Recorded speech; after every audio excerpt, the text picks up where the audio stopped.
갈대아인의 군대가 바로의 군대를 두려워하여 예루살렘에서 떠나매 예레미야가 베냐민 땅에서 백성 가운데 분깃을 받으려고 예루살렘을 떠나 그리로 가려 하여 베냐민 문에 이른즉 하나냐의 손자여 셀림의 아들인 이리야라 이름하는 문지기의 우두머리가 선지자 예레미야를 붙잡아 이르되 내가 갈대아인에게 항복하려 하는도다.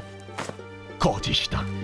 나는 갈대아인에게 항복하려 하지 아니하노라. 이리야가 듣지 아니하고 예레미야를 잡아 구관들에게로 끌어가매 구관들이 노여워하여 예레미야를 때려서 서기관 요나단의 집에 가두었으니 이는 그들이 이 집을 옥으로 삼았음이더라. 예레미야가 뚜껑 씌운 웅덩이에 들어간 지 여러 날 만에 시드기야 왕이 사람을 보내어 그를 이끌어내고 왕궁에서 그에게 비밀이 물어 이르되 여호와께로부터 받은 말씀이 있느냐? 있나이다. 왕이 바벨론의 왕의 손에 넘겨지리이다.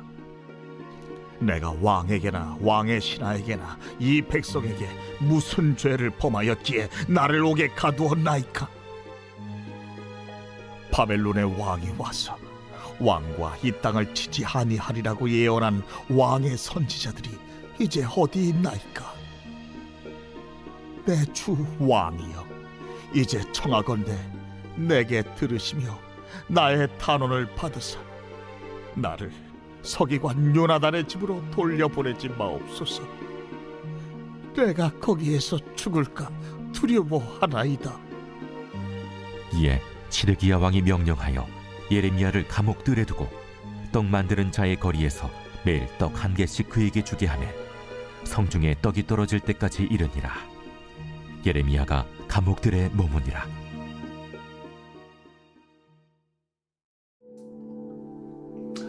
사랑하는 건축가족 여러분, 평안하시죠?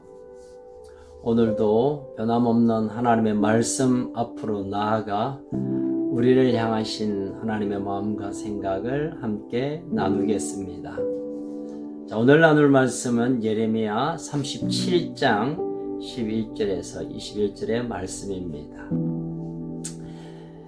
애굽 군대가 남유다를 돕기 위하여 예루살렘 가까이 온다는 소식을 들었던 이 갈대아인 바벨론의 군대가 잠시 후퇴하는 그 시간이 이제 시작됩니다.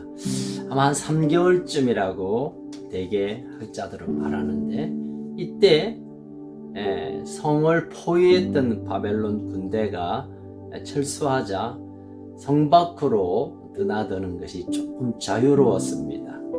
이제 예레미야도 자신의 고향 아나돗을 다녀와야겠다라는 마음이 있어서 베냐민 문이라는 곳으로 이제 나가려고 합니다. 그런데 그 베냐민 문을 지키고 있는 문지기 우두머리 이리야라는 사람이 예레미야를 보고 거기서 체포를 합니다. 왜냐하면 예레미야에 대한 오해가 그에게 있었던 것이겠죠. 이미 예레미야는 이 유다 백성을 향하여, 왕들을 향하여 하나님께서 돌아오기를 원하고 이제는 바벨론으로 우리가 붙어야, 바벨론 아래로 들어가야 이 민족이 살 수 있다고 외쳤습니다. 그리고 이 나라가 망하게 될 것이다. 화가 임할 것이다.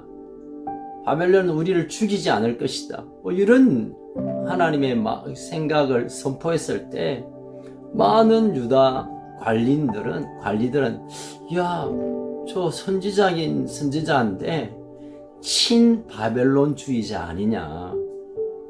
어떻게 우리를 지금 침공을 앞두고 있고 이 성을 포로로 지금 이 포위하고 포로로 잡으려고 하는, 어떻게 바벨론을 인정하고 친바벨론 정책을 외치고 있단 말인가.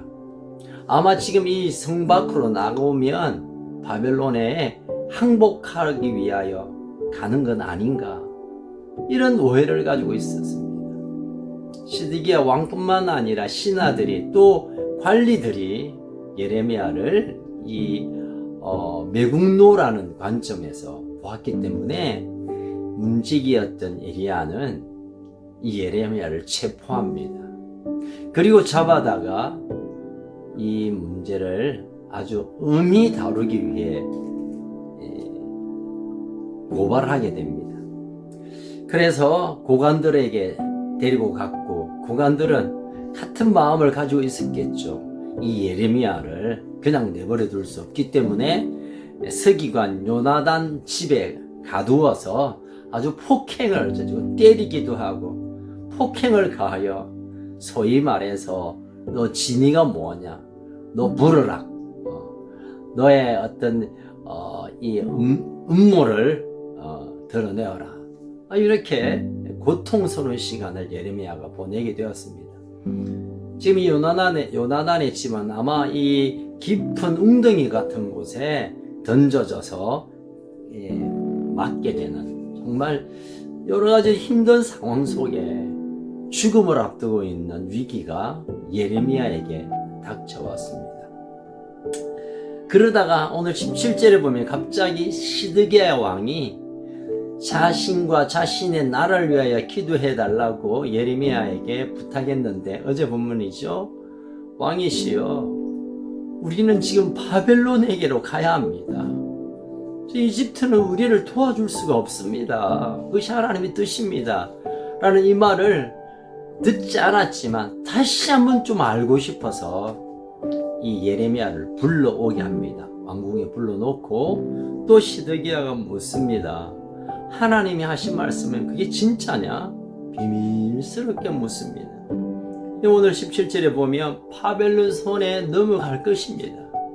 아무리 우리가 애를 쓰고 이집트가 우리를 도와주고 모든 방법을 쓴다 하더라도 결국은 하나님의 뜻은 바벨론 손에 우리가 넘겨질 것입니다 라고 담대히 목숨을 걸고 하나님 뜻을 전하고 있습니다.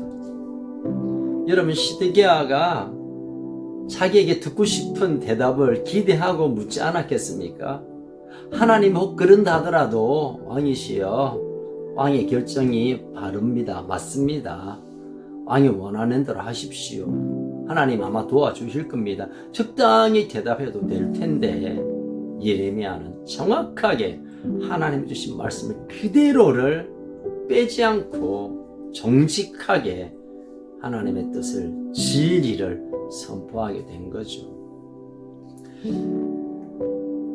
그리고 18절에 보면 예레미야는 자신의 무죄를 주장합니다. 내가 바벨론을 좋아해서 가는 게 아니라 내 고향에 잠깐 들리기 위하여 가는 것이다. 아마 이게 마지막 길인 것 같고, 그래서 내가 결코 바벨론으로부터 사주를 받거나 친바벨론 정치 성향을 가진 사람이 아니다라고 호소하면서 시드기야의 왕에게 나를 저 요나단의 집으로 돌려보내지 말라.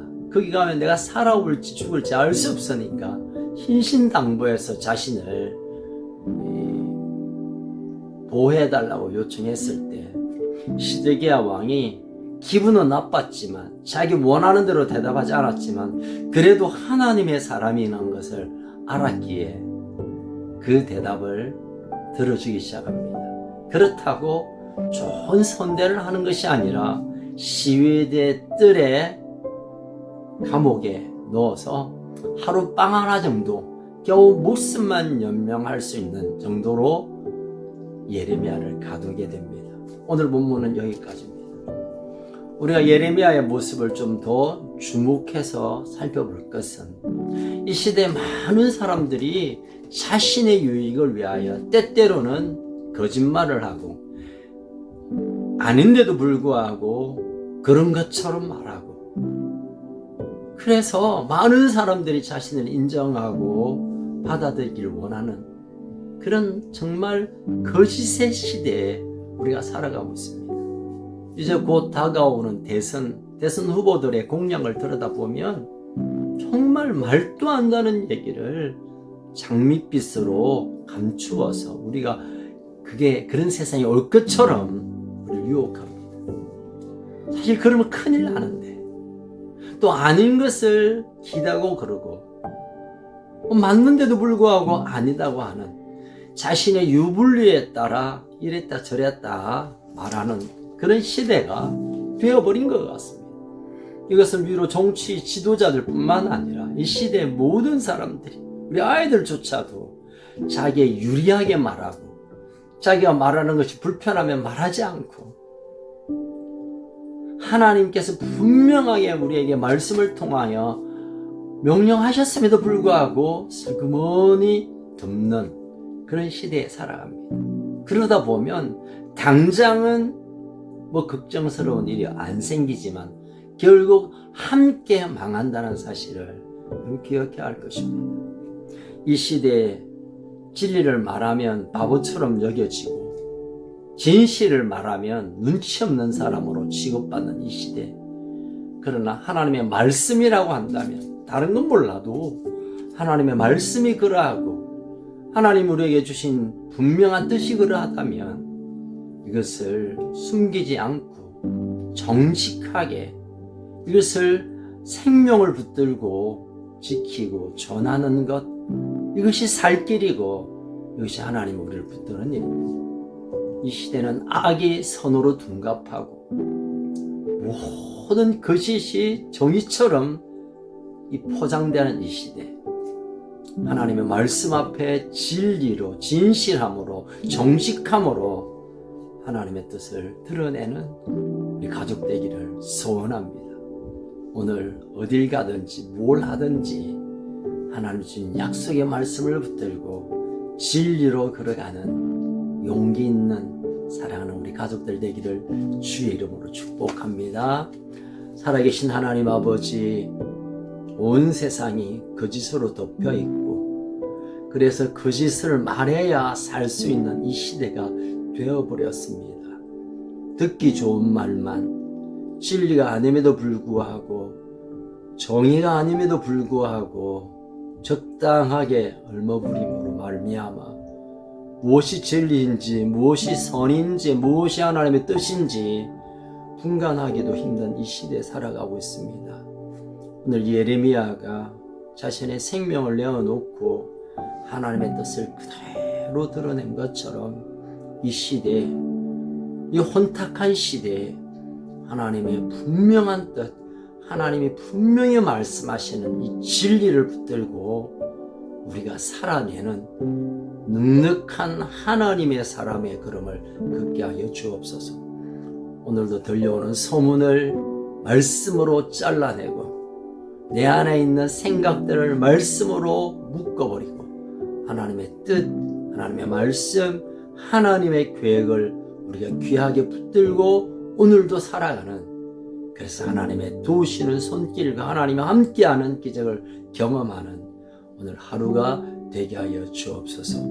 하나님, 우리를 끝까지 믿음 가운데, 말씀 가운데, 진리 가운데 걸어가도록 우리를 도우시고 성령께서 우리를 보호하여 주옵소서. 우리의 참된 소망 되신 예수님 이름으로 기도합니다. 아멘. 오늘도 승리하는 복된 한 날 되시기를 축복합니다.